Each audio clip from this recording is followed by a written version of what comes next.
Shalom, shalom, everybody. Ariel Tzadok here from the KosherTorah School, found online at www.KosherTorah.com. Saludos, bendiciones to everybody. So, we are back from a break for a little while. Rabbanit and I were out of the United States for a while, doing some exploring and looking for different things, and we'll discuss more of our adventures and explorations to our KosherTorah mailing list, pretty much. You'll see that in the emails that I send out. So if you're not on our KosherTorah.com email list, go to our website and sign up for our email list. And if you want more opportunities of study and insights, which I only share with our KosherTorah School supporting students, consider becoming a KosherTorah School supporting student. I ask for your gift of a $50 a month commitment to help support what I do here, because let's be very honest, if I couldn't be here for you if it wasn't for you being here for me. You know, works together. That's the way of the world, the way of the universe, the way God meant it to be. So please, if you feel so inclined, please support us through our Patreon page. You can make donations through our PayPal if you wish to become a supporting student. Give me, send me an email at arielsadok@gmail.com, and then from there, I'll set you up with a phone call. We're going to sit, we're going to chat, we're going to get to know one another.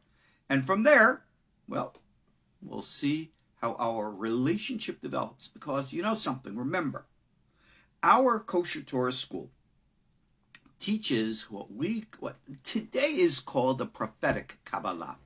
It's the old school that you read about in the Gemara called Maaseh Merkavah. I teach you the real experiential stuff. And that really what makes us unique. We've been around, for close to 30 years. Yippee-ki-yay.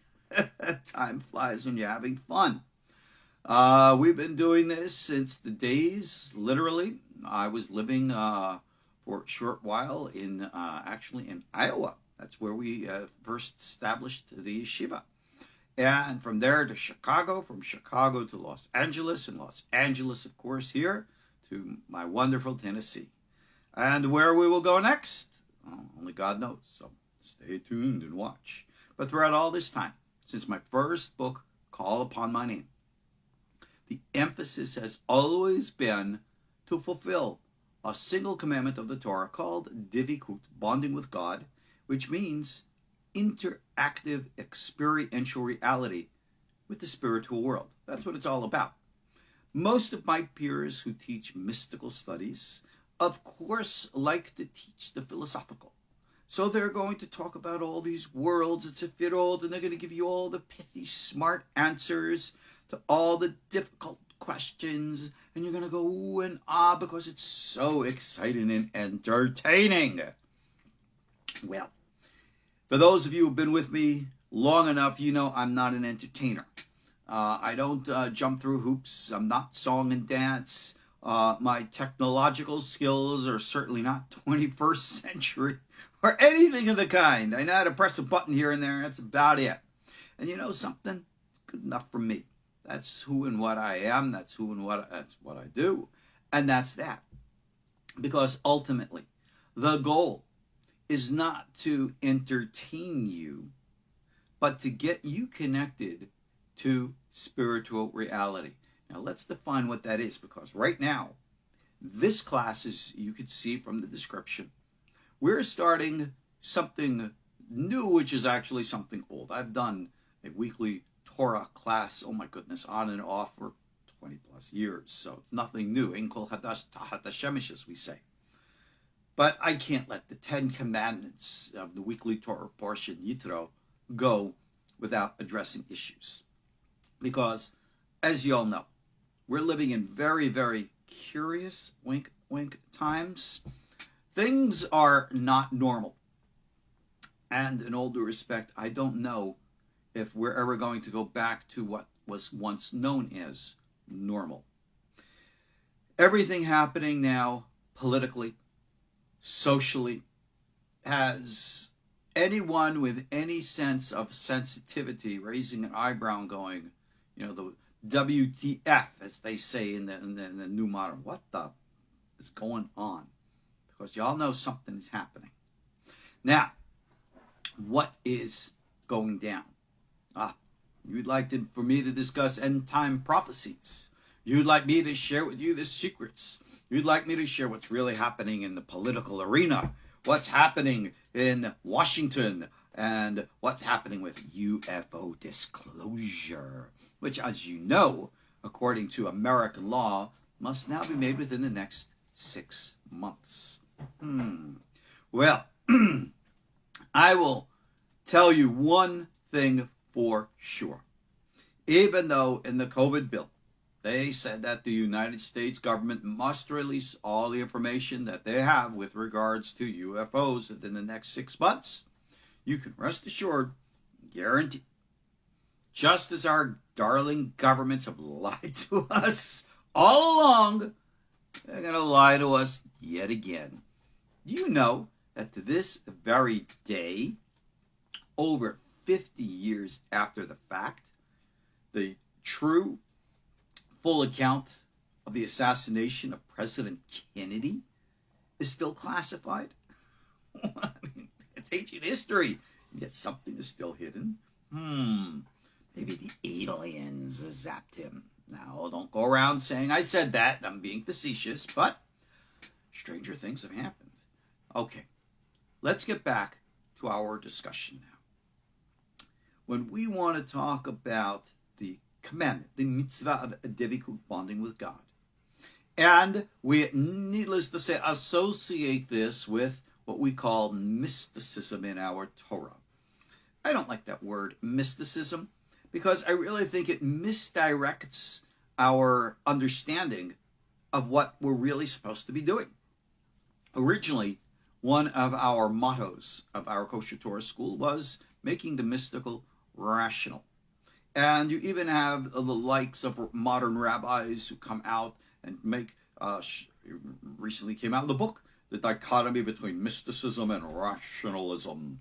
And they make all these divisions, like a scalpel or a knife trying to cut these things apart. People look to the likes of Maimonides and say, he's a rationalist, without even realizing that he was probably one of the more prophetically connected individuals. And how could that be? This is where you don't understand things. You have Avraham Abulafia, who is now considered to be one of the leaders of what we today call the prophetic Kabbalah. And that's mysticism, that's meditation, that's really mystical. And yet, Abulafia claimed that majority of his revelations and insights came from his studies of Maimonides' Guide to the Perplexed. And I've taught the Guide to the Perplexed. We have classes available. Go to our KosherTorahSchool.com page on courses, and you'll see we have a few short, 5-6 lessons we did on that, simply because that's all that we needed to focus on to get the message across. Spiritual experience is what it's all about.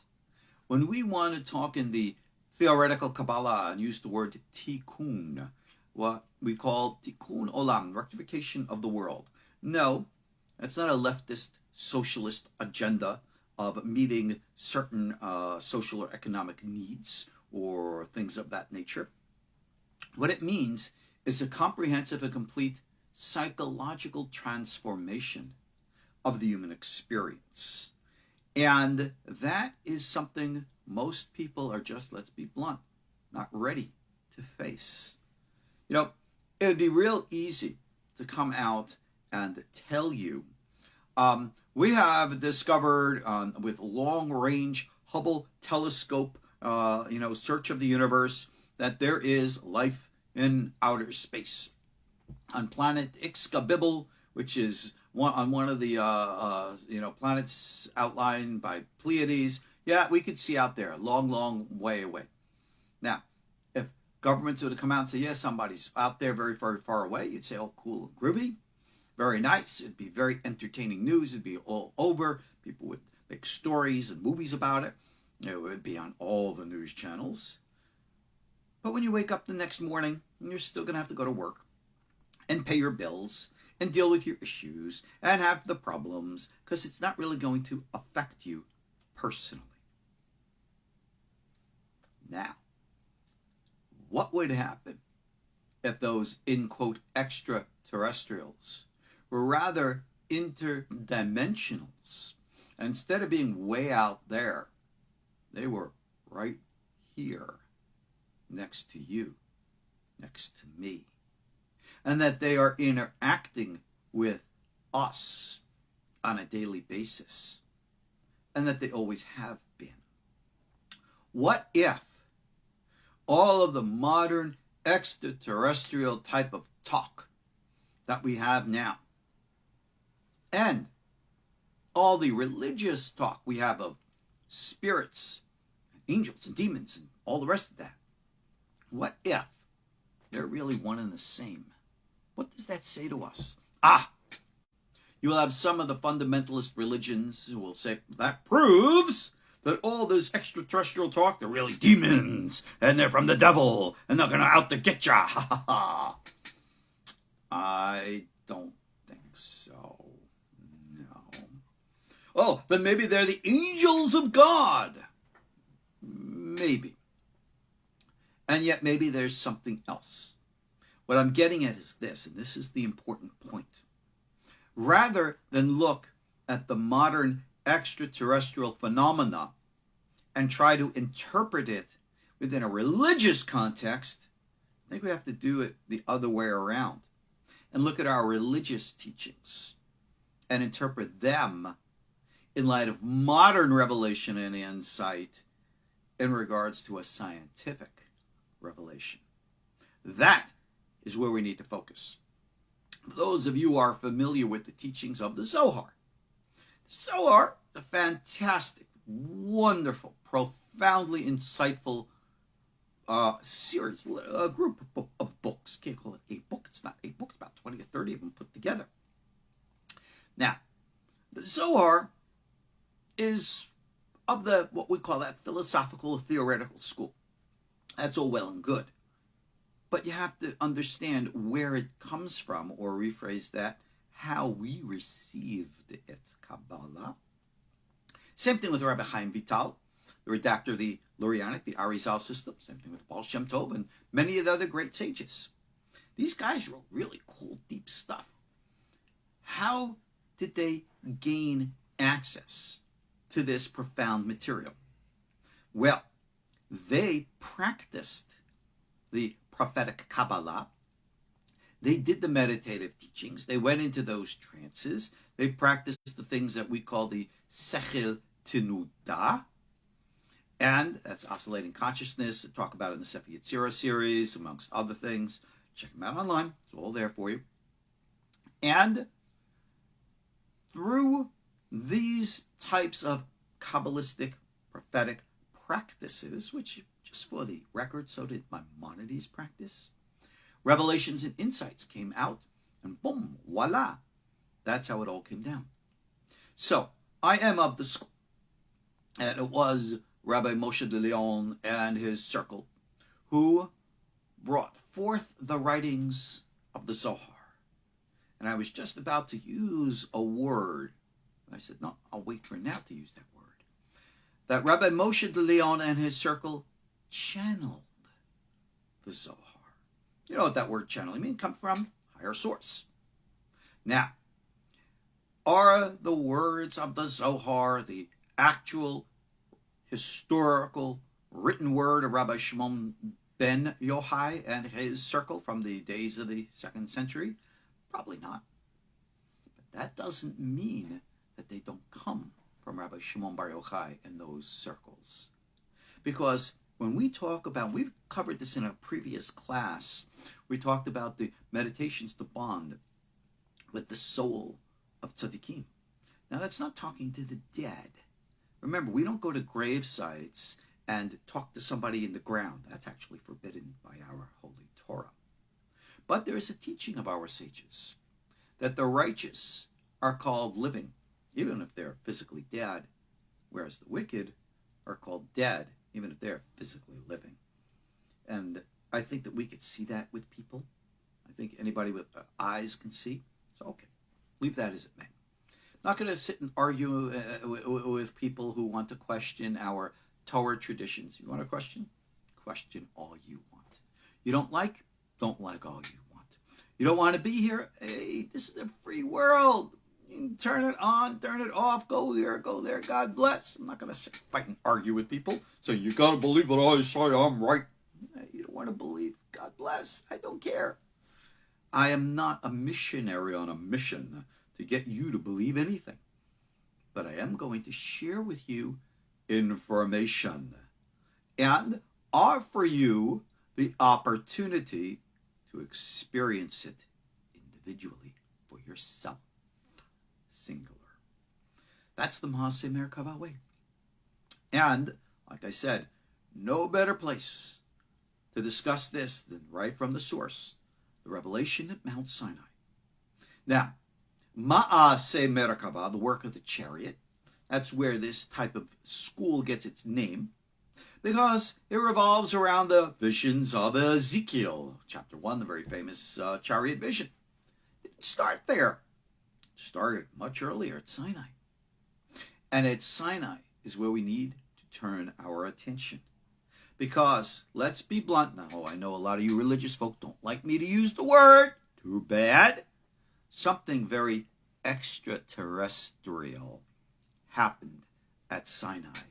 And no, in all due respect to my dear colleague Eric von Daniken and Giorgio from Ancient Aliens, what happened at Sinai was not a flying saucer that came down and created a sound and light show that would have made, Las Vegas jealous and did hocus pocus and stuff like that.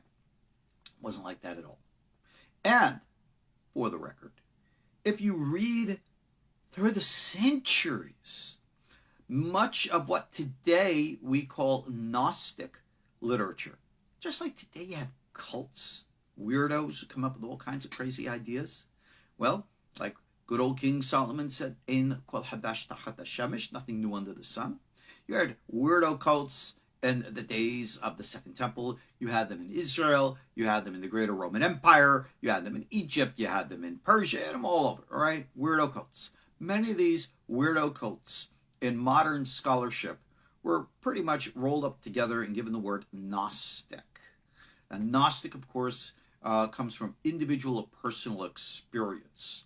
Well, just because a person claims to have personal individual experience doesn't mean that what they are experiencing has any real validity.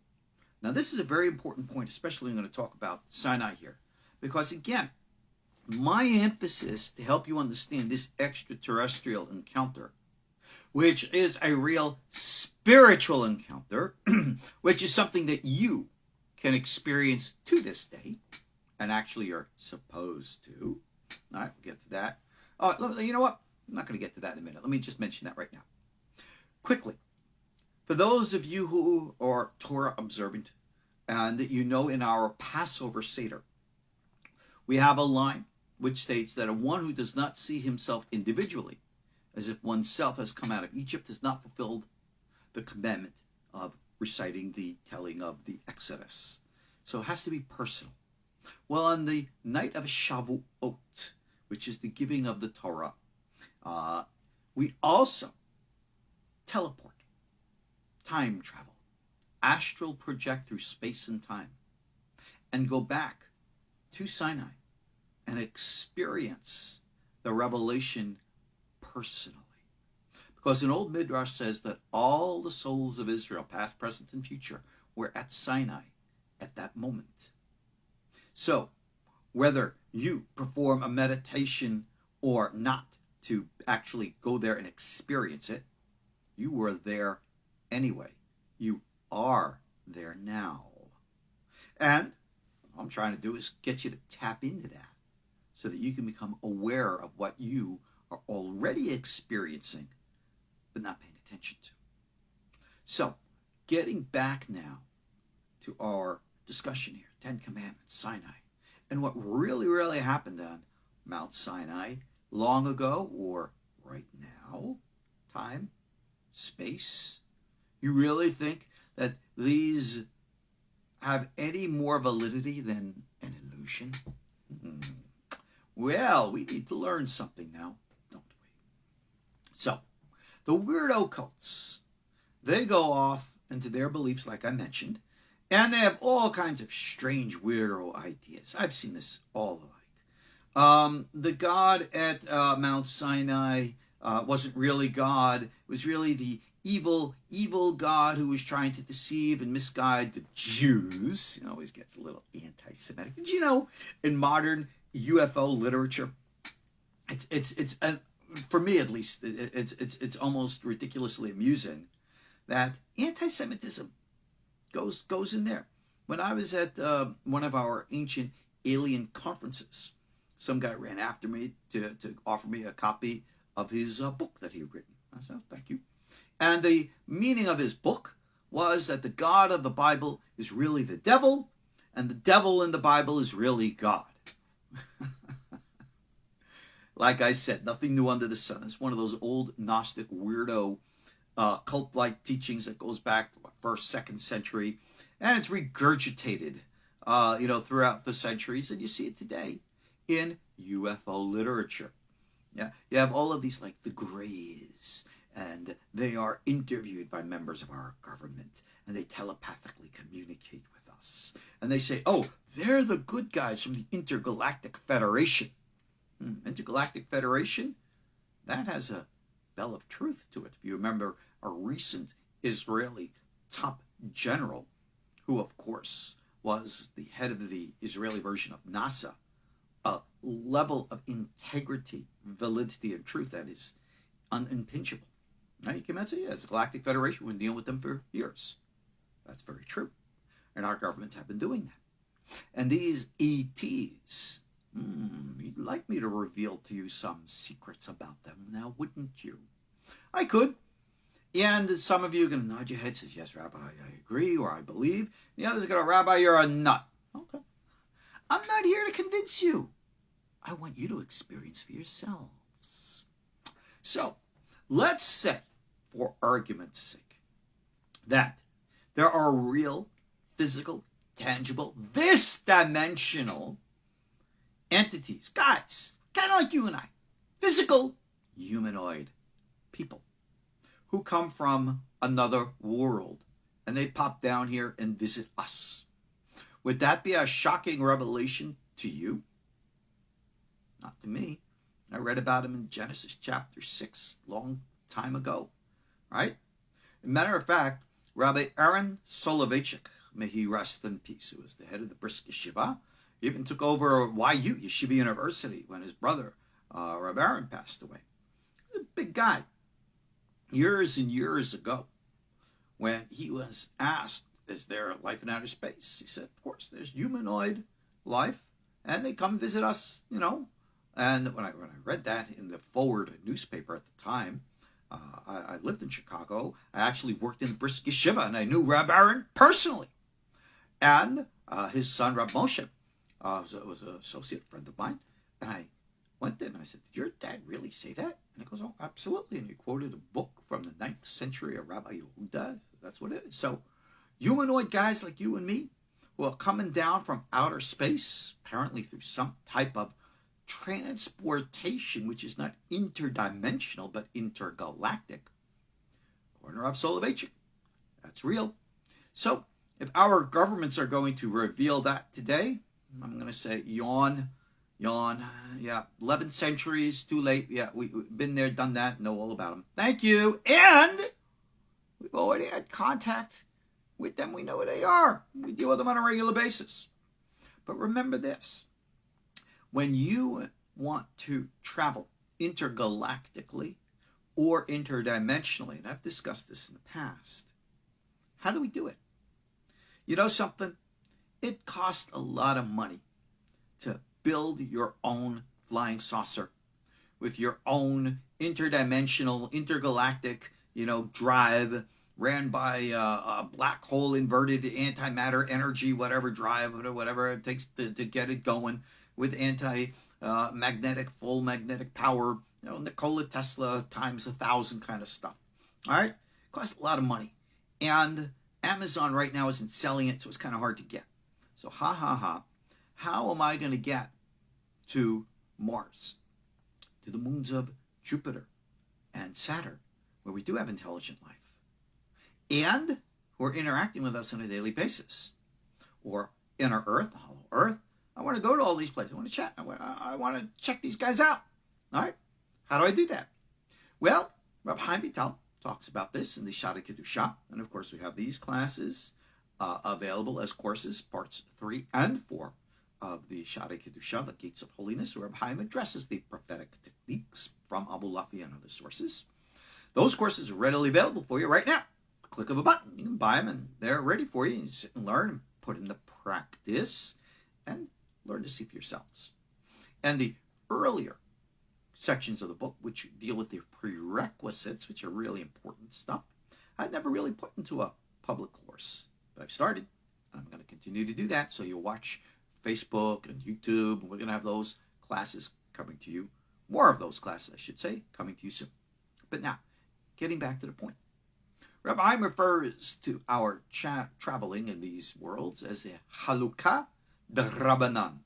Modern term, they call it an astral body. Okay, again, you have all these people today who believe that they're going on travels and they're doing this and they're going that and they're space trucking and going on their magic carpet rides and all this stuff. And a lot of people, they want to jumpstart the process. I've warned against this a long time. And they'll use drugs. They'll use their ayahuasca and their magic mushrooms, and they'll go licking frogs and LSD and DMT and all the like. Will this give you or grant you easier access? The answer is obviously yes. Oh boy, then I'm going to go jumpstart the system. No, you're not. I'm going to tell you why you're not. You know, when we go into other dimensional realities, we bring along with us what we call our baggage. I call it the vision of how we see and perceive the higher or different realities. So, for example, if over my eyes I have a veil of blue or green or red or purple or black, I'm giving the metaphor of color because I think you'll understand it. Well, when I jumpstart my astral travels, yeah, I'm there, but everything that I see there is going to be through the veil of what's over my eyes. What our sages call the especuloria she'ena mi'ira, the unclear mirror. I'm writing about this right now and releasing this material to our KosherTorah students on our private email list. So for my students, you'll get that hopefully the next day or so. For everyone else, well, I'll release it publicly one of these days eventually. We'll see. But again, what happens when you take drugs and you try to jumpstart your travels? All that is with you now comes with you, and you see the other dimension through the veils that are over your mind's eye at the time. You can therefore turn your vision of heaven into hell. You can take what is white and see it as black. You can experience what is good as evil.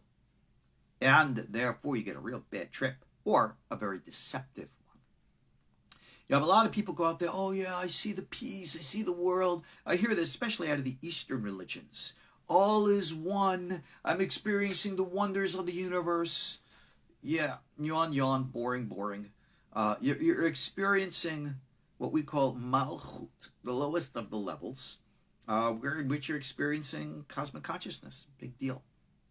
Things go a little bit more deeper than that. Cosmic consciousness, what we call in the Bible, Elohim, experience of God, nature, the oneness of the universe. We get that. All right. In Eastern traditions, they all get that. But they're a more subtle, higher levels. And that's the revelation of Yud Ke Vav Ke. And that is the conscious mind of the universe. And no one is dealing with the conscious mind of the universe, the living force, if you will. So it's really nice to go out and experience all the universe. Do you talk to the universe? Or let me ask you next, does the universe talk back to you? Because if it doesn't, then I guess you're not getting the message. Many of the universal path will say, oh, there's nothing to talk about. I'm in one. I'm in peace. Yeah, yada, yada, yada. Malchut. Now, that's a very low level.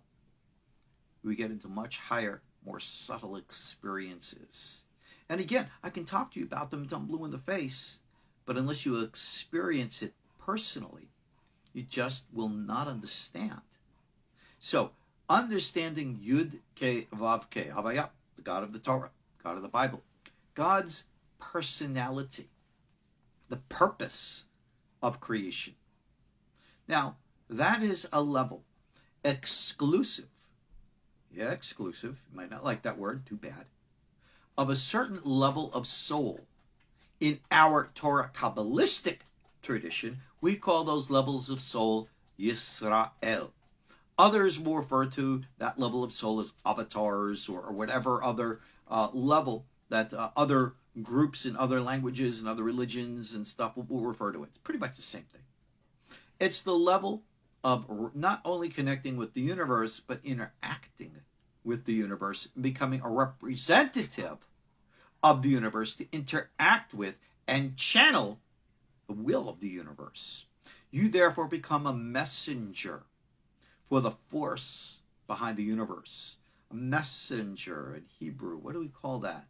Well, that's right, a malach. And what do we call that malach in English? Oh, that's right, an angel. Hey, you can be an angel. What do you think? Mount Sinai. What really happened at Mount Sinai? Well, again, in deference to my dear colleagues, Eric von Daniken, Chariot of the Gods, and all that, and not even to pay attention to the weirdo cultists who want to think that it was an alien plot to deceive the Jews. You know, yeah, okay. Well, what really happened, you can read about in the Bible, Exodus chapters 19 and 20, but you got to read it in the original Hebrew and recognize what it really says. Now, here's an issue. And I have this discussion many times, more so with our brothers and sisters of the Christian faith than I have to do with our own members of the Jewish faith. You see, one of the critiques that I have of Christianity as a religion is their personification of God. As you know in the Bible, first of the 10 Commandments, right? You have a God, you shall put no God. The words are Lohi Elohim Aharim Al Panai. That's commandment number 2. Don't put any other gods upon my face. Meaning don't call something God that's not. No image was seen at this time of revelation. God is still considered the invisible God. And we'll get to seeing the voices in a minute. And at this time, the revelation was something so profound that it had to go beyond the limitations of our humanity. But again, this is my critique with my brothers and sisters in Christianity. In that when they decided Yeshu was God, and they made a man God, essentially they brought God down to the level of man and made God to be like a man.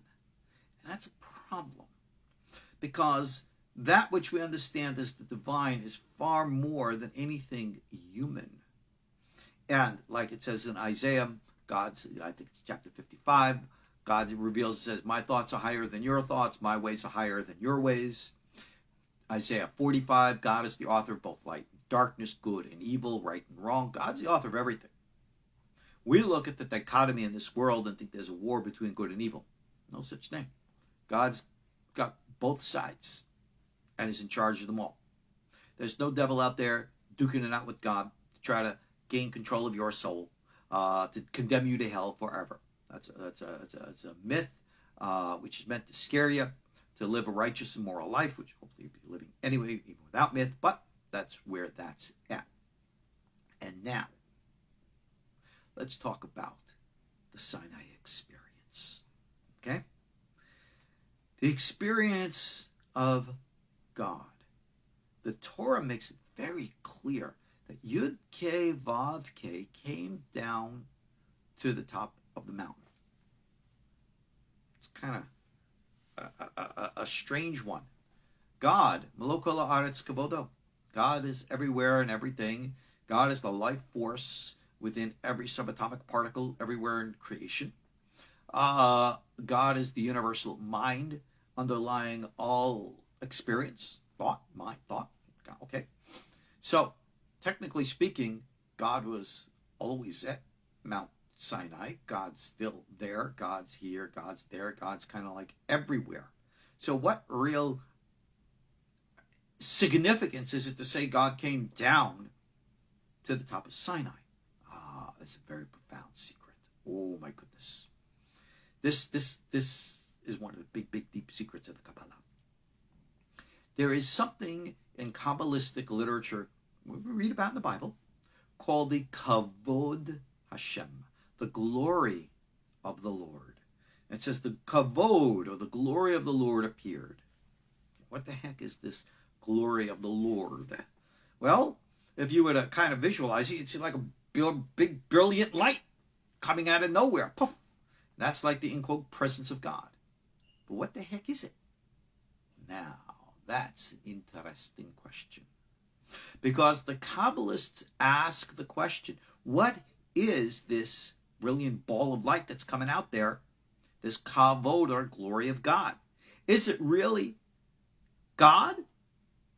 Or is it something that represents God? And the Kabbalists say it is the kavod devar nivra, that the kavod is actually like a garment or a vessel through which the divine is manifest. So, at Mount Sinai, the kavod opened up or materialized. Somehow, at the top of that mountain, at that time, there was an interdimensional and most likely also intergalactic doorway between our reality and whatever else that opened up. Now, here's the interesting thing. What was the purpose of the opening? So, well, later on, we know Moses went up to heaven and received the Torah. All right, scratch your head on that one and ask, well, where exactly did he go?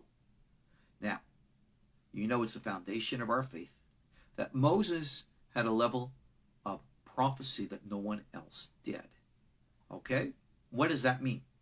Well, it says that he saw God more clearly than any other prophet.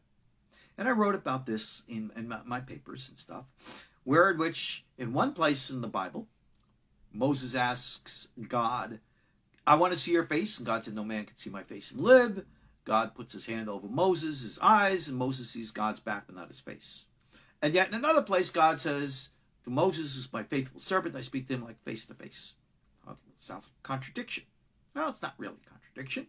I don't have to get into the details of the nuance. Go into my Kabbalistic writings and the evolution of God, where I discuss all of that stuff in the language of the Kabbalah. If you're interested, books available, Amazon.com. But right here, right now, at Mount Sinai, an experience occurred. After that experience, Moses went up to heaven. It's a very curious midrash that states the cloud approached Moses. And Moses went to the cloud and didn't know what to do. To walk into the cloud, does he sit on the cloud? What does he do to the cloud? The cloud's going to take him up to heaven. And it says a door opened in the cloud. Moses walked in and then the cloud took him up. And then the midrash continues that Moses is now traveling up to heaven and is confronted by certain of these messengers who are very offended that a human being would dare be in their domain. And they confront Moses. What the heck are you, human, doing here? And Moses says, hey, God sent me. I'm on my way to go and get Torah. And one specific angel confronted Moses and wanted to let him pass. So Moses, of course, drops to his knees and prays to God. Oh, dear Lord, please talk to your angel. No, that's not what happened. It says Moses took the staff of God, struck the angel, and killed him. He killed an angel? Don't angels work for God? Not the hell. This was not a demon. This is a real holy angel. Moses, just like, with the Egyptian. Yeah, Moses was a tough guy. You didn't mess with Moses. Not good old Mo. Yeah, remember like Mo, Larry, and Curly? Yeah. Boink. Yeah, that's our Mo. But anyway, yeah. Now, these are stories. They're not real, are they? That's a good question. Remember something about Midrashic stories. Like the revelations of the Zohar and the Loriana Kabbalah. They came from somewhere. They weren't just make-believe. These teachings came from somewhere. They were channeled. They concealed great secrets. Where did Moses really go? Did he go interdimensionally or intergalactically? And what is this Torah that he brought to us? All right, got the 5 books. Got it. All right, Genesis, Exodus, Leviticus, Numbers, Deuteronomy. We all know it, blah, blah, blah, blah. All right. And even in the Zohar, it's asked. I mean, this is the best God could do. Here we are having a revelation of from the universal mind, the source of the force. And the best revelation it can give us are these stories, like these boring genealogies and all the rest of this stuff. Yawn. And again, the point made in the Zohar says, if that's all that there is to the Torah, good Lord, we could write a 10 times better one today. But no. Codes. This is a book of concealment, the Torah. And we are dealing with an interdimensional revelation cloaked in the form that we read and see it today. But as we've now learned, especially with modern technology, there is so much deeper stuff. And I'm not just talking about numerical values like gematrias, which again are entertainment. There's much more here. When we read and study books like the Sefer Yetzirah, which teaches about the sounds and their oscillations and how these sounds can create or destroy. And we look in modern day physics and we learn about the technologies, the likes of which were practiced by none less than Nikola Tesla. He was working with sound. We would call that in our language working with the letters of the Hebrew alphabet. All right, others call it primordial sounds, really pretty much all the same stuff. Well, that's our Torah. At Mount Sinai, before Moses goes up, this active being and presence of the universe, beyond just the natural order of things, communicated deeply with the souls that were there. Now remember this, for the record, it wasn't just the 12 tribes of Israel, you had the mixed multitude, everybody was there. All right?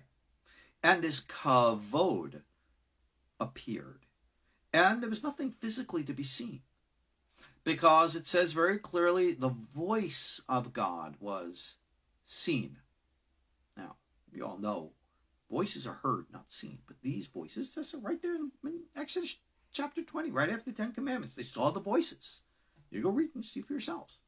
When was the last time you saw a voice? And yet they heard it. You have the likes of Maimonides, rationalist, right? Yeah. And Rabbi Menachem Tziuni and Abulafia and others who will say that God spoke the commandments directly into the minds of the individuals. Now, what language did the people hear? You would say, well, Hebrew, of course. Wasn't the Torah? We have it written here in Exodus chapter 20. It was given in Hebrew. That's what's written. Yeah, that's true. But if this was a telepathic communication, then needless to say, it had to be understood in the minds of the individual who was actually there. Now, you had millions of people there. Men, women, children, Jewish, non-Jewish, or Israelite, non-Israelite. I'll bet you not everybody spoke and knew and understood Hebrew. Doesn't matter. Because here, this level of revelation transcended language, a point even Maimonides makes. The voice was etched into their minds directly, with the understanding being etched directly into their minds. Today we call this telepathy. So yes, the Torah was given telepathically. You know, I've written about this for years and years. So, telepathic Torah, that is our reality. And that telepathic Torah, tapping into the kavod of Yud-Kei Vav-Kei, that is the foundation of what we today call the Maseh Merkavah, the prophetic Kabbalah. And that's exactly what we do. And that requires of us levels of Kedusha, holiness, prophetic training, clarity of mind, introversion, separation from society, detachment from all these things. So as to focus, to cultivate the sensitivities that we need to feel the force flow through you. Now, you might recognize that as a reference to the Star Wars stories. And of course, that's myth. But even myth in the mind of a writer like George Lucas comes from somewhere greater. And some force greater than George Lucas put these thoughts into his head. They said, hey, why don't you make a movie like this? And George Lucas said, okay. And George Lucas was guided and made this movie. And all of a sudden, it's changed the collective consciousness of humanity. Do you realize it's almost 50 years since the original Star Wars? Yippee-ki-yay. I remember the original 1977. I remember standing online in the good old days before the internet, and you had to actually go to the box office and buy a ticket, stand online. I remember that first Star Wars 1977. I saw it in the Hicksville movie theater in my home of Long Island. It was a midnight showing on a Thursday night. It was the only time you can get in. I remember. And that touched me personally deeply as it touched millions of others. And you would think George Lucas was somehow guided and directed by some higher force. Oh, really? That's a surprise to you? Do you think Nikola Tesla was directed by any less of an, in quote, force? Let me tell you something. When the, in quote, force, or God's angels, he doesn't need to speak to religious folk. He taps into the minds. Remember Daniel chapter 4, verse 14, where it speaks about the watchers? They tap into our minds. And we should become sensitive to that tap. Because you and I might be connected to that right this moment. And they might be putting thoughts into your head at this very moment. And how do you know the difference between your fantasy and what's real? You might be receiving telepathic Torah right now and not even know it. Because you don't know how to recognize it. So that is what the Ma'aseh Merkavah, prophetic Torah, prophetic Kabbalah, is to teach us how to cultivate the sensitivity. So at Mount Sinai, that doorway was opened. At Mount Sinai, contact, connection was made. That was a close encounter, the likes of which I don't think we have a category to describe. Certainly not the third or the fourth or the fifth. I don't know what we'll call it, but it was real. Our sages said, and even the lowest person there, it's like a maidservant, had a vision and a revelation greater than that of Ezekiel. Because the level of insight that was received at Sinai etched into our minds, consciousness and unconscious, tapping into us and etching itself into our psyches. And I suspect, no, I have no written source for this, but it's my revelation and insight. Who knows where it comes from? That our DNA was altered at Sinai as well. Yeah, that's my insight. Because I see through our KosherTorah school that there are people from around the world, from all different walks of life, who get this message, tap into it naturally, as if you were born to it. I think it was this week, the Rabbanit asked me, talk to her about the souls of converts, where they really come from. She was reading something in the writings, I believe, of Rabbi Nachman from the Zohar, which speak about the Yehudim, the union of the great sages who don't have physical children, and how they give birth to the souls of converts. And I responded, and I said to him, I don't believe that there are such things as converts, because I believe that if you're meant to be here, if you're destined to be here, you were always meant to be here. No, you're not coming to something new. You're actually coming to something old. You're finding your way home. And that is why I open up our KosherTorah school for everybody, everywhere. Because if you belong here, you already know it. And we have a community throughout the world. We would love to build a physical place to gather people together. And if that's ever meant to be, I guess, well, God will so ordain and decide where that will be, when it will be. But in the meantime, the past 30 years, we reach out and touch everybody to teach you how to connect. Not because it's a curiosity of academic or entertainment interests, but rather it's because you know this is where you belong. It's because you know, and you've always known. At Mount Sinai, we made contact. At Mount Sinai, connection began. And our sages say, all prophecy of all the later prophets was originally emanated from Sinai. And it would reveal itself in its time, in its place throughout the centuries. And that is true.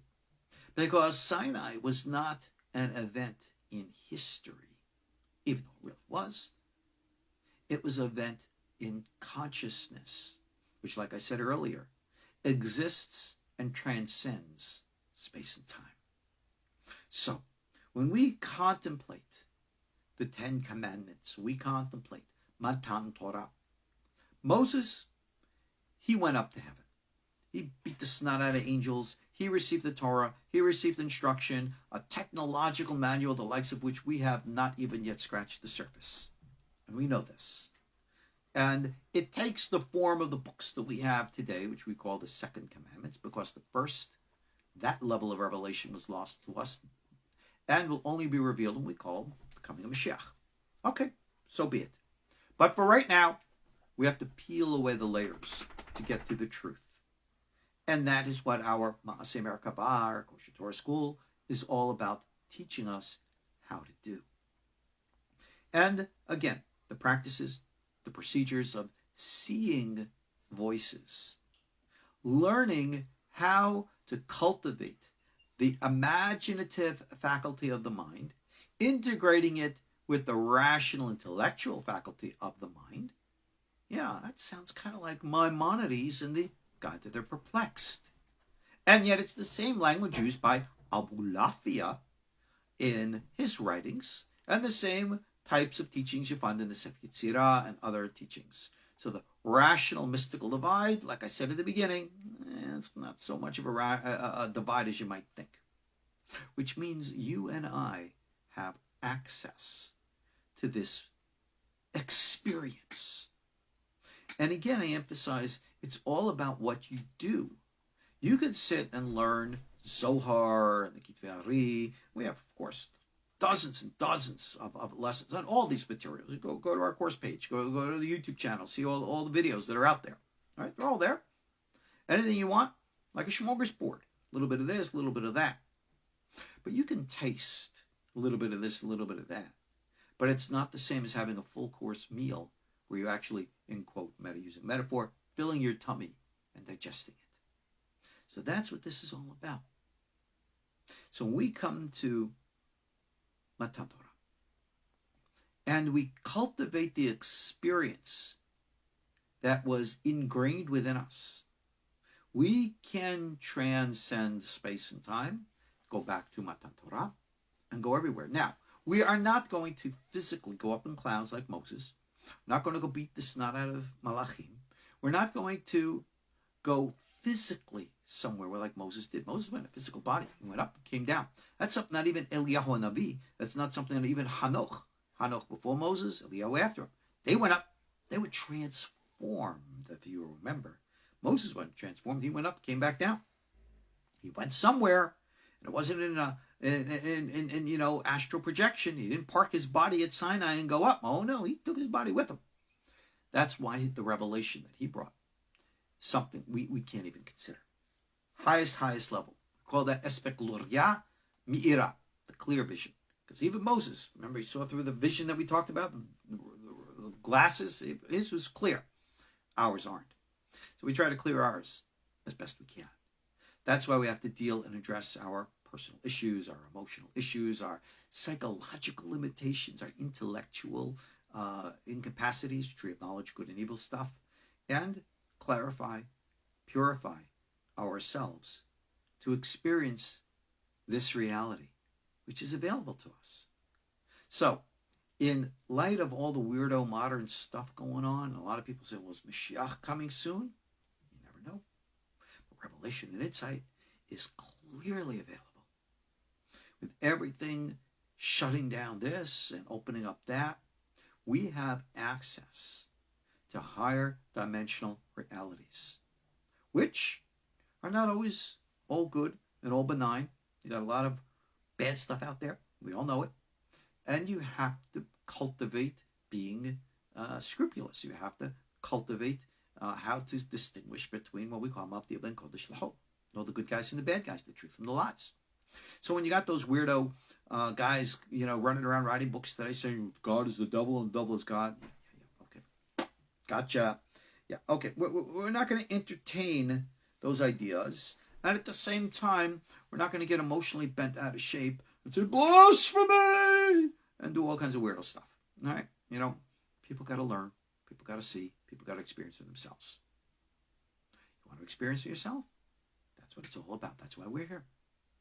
So, we always go back to Sinai. That's the source. You might be connected there. If you are part of this, you're already part of our KosherTorah school. You might not even know it. I might not meet you. You might not meet me. Maybe you're going to watch this video 10 years from now after I've recorded it. And even then, 10 years from ago, you're always a member here. You are always family. It might take you years and years to remember, to realize it. Doesn't matter. Doesn't matter who you are. Doesn't matter where you are. Doesn't matter what culture you are, what religion you are. None of that. That's why we proudly open up our school, because it's a matter of soul. It's in your DNA. That's Sinai. Cultivate this experience. Take the courses that we have. I can't teach you in an hour everything that you need to know. But I will open the door for you and point you the direction. Now it's up to you to take the steps. It's up to you to do what needs to be done. In the wise words of the great sage Hillel, Zil Gamar. I told you now where you got to go. If you know it, then you already know it. Now go and do it. Zil Gamar. Go do it. See what we have to offer. And don't look just on a page, on a website. Look inside yourself. If you belong here, you already know. And if you don't belong here, you already know that too. And flip the channel, as we would say, my day, right? Got all the other stuff out there. We're not in competition, right? You know very well. For example, I do not teach the Torah of Chabad. I do not teach the Torah of Rabbi Nachman. You got other great holy rabbis out there doing all of that, because those Torah teachings are absolutely proper, good, right, and holy, and appropriately mat'im, as we say, appropriate for those souls who are resonating at that frequency, and they're there for those people who need that. Well, we're at a different frequency here. Higher, lower, left, right, doesn't matter. Just we are what we are, and they are what they are, and everything is all good, as we say from the words Davar be'ito matov. Everything in its time, everything in its place. But everything comes back to Sinai. Like the spokes of a wheel, like the rays of the sun. This way, that way, this way, that way. Find your place. And if this is your place, you already know it. And if this is your place and you already know it, welcome home. Alrighty, guys. That's Matan Torah. It's not a history event that happened so long ago and you read about it. Yeah. It's happening right now. And you're connected to it. Or otherwise you wouldn't be here right now. You take that inside and you contemplate it. And allow the force to flow within you. Master Yoda style. And know it's truth. Alrighty. Check out our courses online. Sha'arei Kedusha courses, other courses, meditation courses, and the like. Take the steps that you need to take. Do what you need to do. Now's the time. This is all what it's all about. Great deceptions are coming down the pipe. We all sense and feel it. So, learn how to distinguish between the light and the darkness, the truth and the false. And recognize God is behind it all. Don't you worry about anything else. Focus on the truth. Focus on the kavod, the glory of God. Yud K, Vav K, the holy name. You do that, everything will work out well. Ariel Bar Tzadok, KosherTorah School, KosherTorah.com. See you all in our next classes. God bless. Shalom.